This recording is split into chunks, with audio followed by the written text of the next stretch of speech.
गुफा का रहस्य। रात का अंधेरा छाया हुआ है। एक घने जंगल के बीच एक पुरानी गुफा दिखाई देती है। गुफा के अंदर एक आदमी रामू टिमटिमाती लालटेन के साथ धीरे धीरे आगे बढ़ता है। उसके हाथ में आटे की एक छोटी गुड़िया होती है। वह गुफा की गहराई में पहुंचता है और जैसे ही एक विशेष जगह पर पहुंचता है, वह आटे की गुड़िया को जमीन पर रख देता है। कुछ क्षणों के बाद उसे श्पाल सोने के सिक्के मिलते हैं। वह सिक्के उठाता है और धीरे से गुफा से बाहर आ जाता है। ये उसका रोज का काम है जो वह कई सालों से करता आ रहा है। रामू अपने घर पहुंचता है और सिक्के अपनी तिजोरी में रखता है।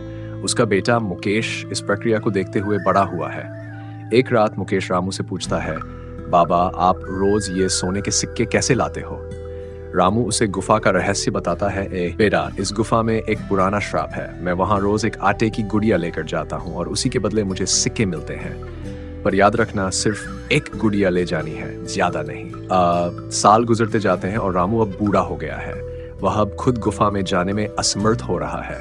इसलिए वह अपने बेटे मुकेश को गुफा में सिक्के लाने की जिम्मेदारी सौंपने का फैसला करता है। रामू अपने बेटे को आखिरी बार गुफा में ले जाता है और उसे सिखाता है कि सिर्फ एक गुड़िया ही साथ ले जानी है। लेकिन मुकेश को सिक्कों की चमक और दौलत का लालच हो जाता है। वह रामू की बात अनसुनी कर देता है और 3-4 आटे की गुड़िया साथ ले जाने का फैसला करता है।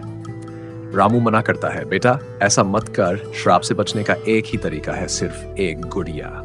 लेकिन मुकेश की लालच उसे अंधा कर देती है और वह अधिक सिक्के लाने की ठान लेता है। दोनों गुफा में प्रवेश करते हैं। मुकेश गुफा के अंदर 3-4 गुड़िया रख देता है। अचानक चारों ओर से अजीब सी आवाजें आने लगती हैं। गुफा की दीवारों से एक एक कर हंस प्रकट होने लगते हैं। जितनी गुड़िया रखी गई थी उतने ही हस्तर आ जाते हैं।